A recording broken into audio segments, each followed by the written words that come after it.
Добрый день, уважаемые зрители, дорогие подписчики и все, кто искренне переживает за судьбу международного права и будущего Европы. Я, практикующий юрист Валерий Табаков. Мы сегодня проведем глубокий, обстоятельный, я бы сказал, крайне важный разбор одной из самых болезненных и принципиальных тем текущего российско-украинского конфликта. На важность текущего момента указывает определенный факт. Факт того, как Владимир Путин 9 мая 2026 года охарактеризовал причину российско-украинской войны. Это новая характеристика и что отсюда следует. Итак, 9 мая 2026 года, сразу после торжественных мероприятий по случаю Дня Победы, президент России Владимир Путин сделал заявление, которое не просто корректирует, а существенно и откровенно меняет прежний официальный нарратив Кремля. Он прямо и без обиняков связал начало всех трагических событий вокруг Украины, включая так называемую крымскую историю, и полномасштабное военное противостояние между Россией и Украиной с попытками Киева ассоциироваться и вступить в Европейский Союз. Вот его прямая цитата. А с чего все началось? Со вступления или попытки вступления Украины в ЕС. И это был только первый этап. Так сказал российский лидер. Друзья, это заявление невозможно оставить без самого тщательного, жесткого и бескомпромиссного юридического и историко-правового анализа. Мы разберем с максимальной честностью такие моменты. Признавала ли Россия когда-либо Украину по-настоящему суверенным и независимым государством? Как могли сочетаться многочисленные подписанные договоры с реальной, глубоко укорененной стратегической позицией Кремля? Можно ли с полным основанием говорить, что де-факто Украина в российском восприятии всегда рассматривалась как колония или неотъемлемая часть своей сферы влияния? И, наконец, самое важное и тревожное для практической политики. Имеет ли вообще смысл для Украины сейчас подписывать любой мирный договор с Россией, если для Москвы такой договор изначально не будет иметь реального правового значения и может быть отброшен в любой момент? Вопрос стоит крайне остро, болезненно, имеет по-настоящему далеко идущие судьбоносные последствия. С одной стороны, целый пакет международных и двусторонних договоров, в которых Россия официально и торжественно признавала территориальную целостность, суверенитет и независимость Украины. С другой стороны, устойчивый, глубоко укорененный и эмоционально заряженный нарратив, в котором Украина предстает не как полноценный субъект международного права, а как искусственное образование, часть единого русского мира, приграничная территория или, по сути, колония, которая не имеет никакого права на самостоятельный внешнеполитический выбор. Заявление Путина от 9 мая 2026 года особенно шокирует и показательно. Даже сугубо экономическая и правовая интеграция с Европой объявляется одной из главных причин войны. Это поднимает фундаментальную, почти экзистенциальную проблему.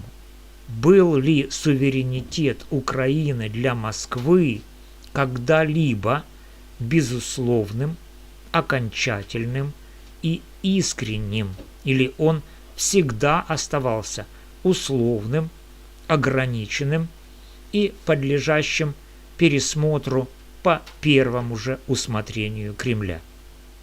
И если Россия де-факто рассматривает Украину как свою колонию или младшую сестру, то какой реальный юридический вес и какая судьба будет у любого будущего мирного договора, подписанного с такой позицией?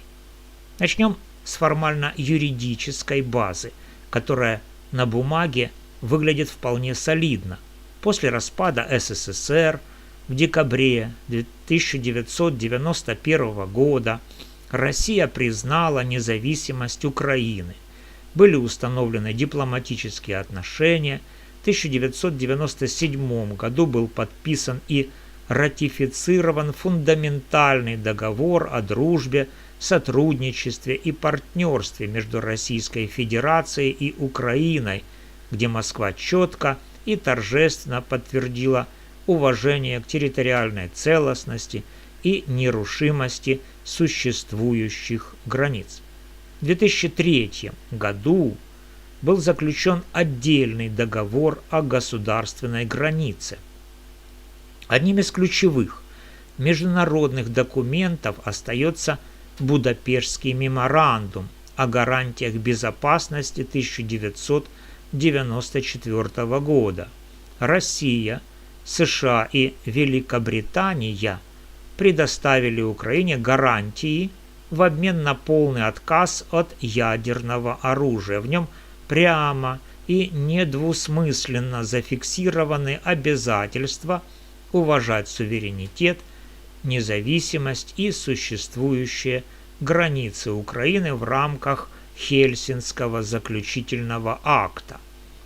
Официально, включая заявления Владимира Путина в разные годы, в том числе до 2022 года, российская сторона неоднократно и публично подчеркивала, что Россия никогда не подвергала сомнению право Украины на независимость и суверенитет. Однако уже в 2008 году, по свидетельствам высокопоставленных западных политиков, Путин заявил, что Украина – это даже не государство. В июле 2021 года была опубликована большая программная статья об историческом единстве русских и украинцев, в которой русские и украинцы объявляются одним народом, а современная Украина во многом искусственным образованием, созданным большевиками за счет исторической России. Ключевая мысль: подлинный суверенитет Украины возможен только в тесном партнерстве с Россией. События 2013-2014 годов, давление на отказ от ассоциации с ЕС, Евромайдан, названный Россией государственным переворотом, аннексия Крыма, конфликт на Донбассе полностью соответствуют этой логике. Заявление 9 мая 2026 года логично завершает эту тревожную линию, делая евроинтеграцию отправной точкой всего конфликта. Теперь перейдем к самому острому, честному и эмоционально тяжелому блоку, юридическому анализу. Де-факто в российском официальном и общественном сознании Украина на протяжении десятилетий рассматривалась именно через колониальную призму, как территория, исторически принадлежащая русскому миру, не обладающая полноценной собственной государственностью и не имеющая никакого морального или юридического права на самостоятельное определение своего будущего. В имперской традиции Украина воспринималась как Малороссия, младшая подчиненная часть единого целого.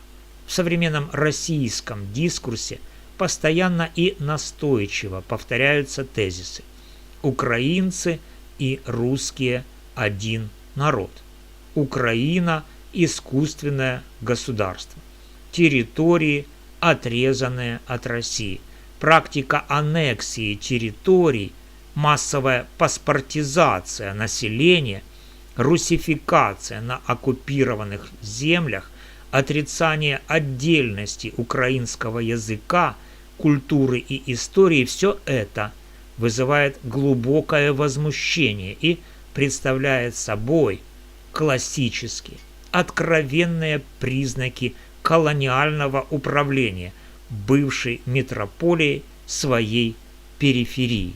Примечательно и крайне цинично, что сам Путин неоднократно обвинял Запад в том, что тот превратил Украину в колонию. Однако с точки зрения постколониальной теории и международного права именно российский подход демонстрирует классическое, ничем не прикрытое колониальное мышление. Бывшая метрополия не желает признавать полную независимость бывшей периферии и пытается любой ценой сохранить над ней контроль через красные линии, сферу влияния и постоянную угрозу силой.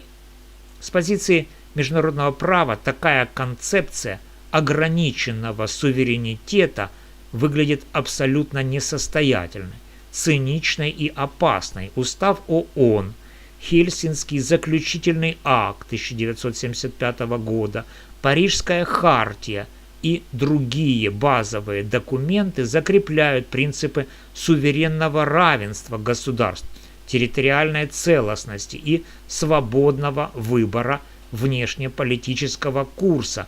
Никаких исключений для братских или исторически связанных народов международное право не предусматривает, и это должно быть ясно каждому.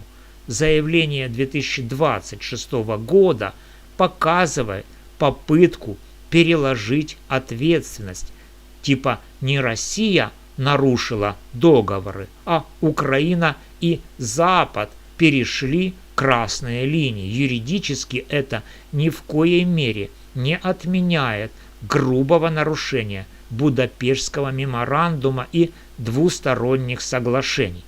Отдельное и очень тревожное внимание стоит уделить перспективе мирного урегулирования теперешнего украино-российского конфликта. Если Россия де-факто никогда не признавала Украину полноценным суверенным государством и продолжает рассматривать ее как территорию в своей сфере исключительного влияния, то любой подписанный мирный договор сейчас будет иметь для Москвы крайне ограниченное, если не полностью иллюзорное правовое значение. Исторически Россия и ранее СССР неоднократно демонстрировала крайне избирательное, прагматичное и циничное отношение к международным обязательствам, когда они вступают в противоречие с национальными интересами или исторической правдой.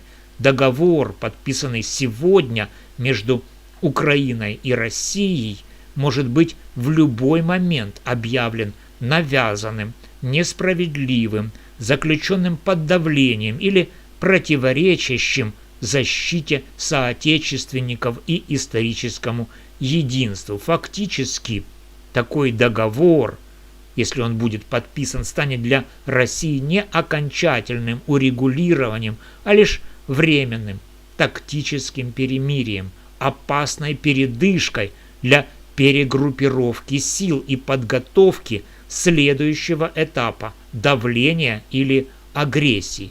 Поэтому с юридической точки зрения подписание подобного договора Украиной без жестких международных гарантий, механизмов верификации, четких санкций за нарушение и участие надежных третьих сторон, гарантов, не имеет вообще никакого практического смысла. Он не решит глубинной, фундаментальной проблемы непризнания России реального суверенитета Украины. Такой договор рискует стать лишь бумажным документом, бумажным тигром, который не обеспечит долгосрочного мира и безопасности, а лишь отсрочит новую трагедию.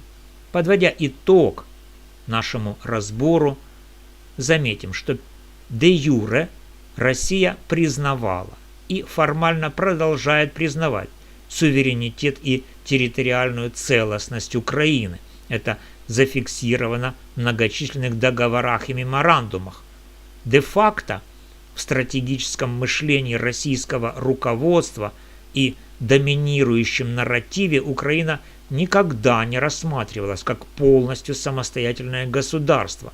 Она воспринималась и воспринимается как часть единого пространства, историческая территория или, по сути, колония, не имеющая права на независимый самостоятельный выбор своего пути развития. Заявление Путина от 9 мая 2026 года официально закрепляет эту позицию. Евроинтеграция Украины объявлена одной из главных причин нападения вооруженного России на Украину 2022 года. В таких условиях любой будущий мирный договор Украины с Россией несет серьезные риски быть для Москвы лишь временной декларацией, не имеющей реальной юридической силы в долгосрочной перспективе, а поэтому и не имеющей смысла. С позиции юриста этот глубокий и тревожный разрыв между формальными обязательствами и реальной политикой грубой силы позиционирует Россию как государство, которое не способно на спокойное международное сосуществование.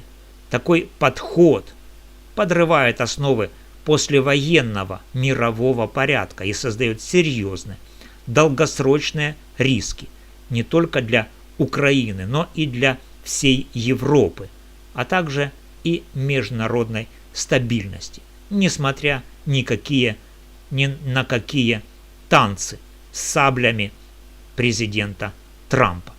Я благодарю вас от всего сердца за внимание к этому очень важному и непростому вопросу. Буду рад вашим комментариям, острым вопросам и предложениям для следующих видео. Подписывайтесь на канал, ставьте лайки, делитесь этим видео как можно шире. Профессиональный правовой анализ особенно востребован и критически важен в наше тревожное время. ЕС должен понимать, что Путин переходит от слов к делу. Он объявил, что в 2014 году он фактически нападением на Украину напал на Евросоюз. До новых встреч. С вами был юрист Валерий Табаков. Берегите себя и правду.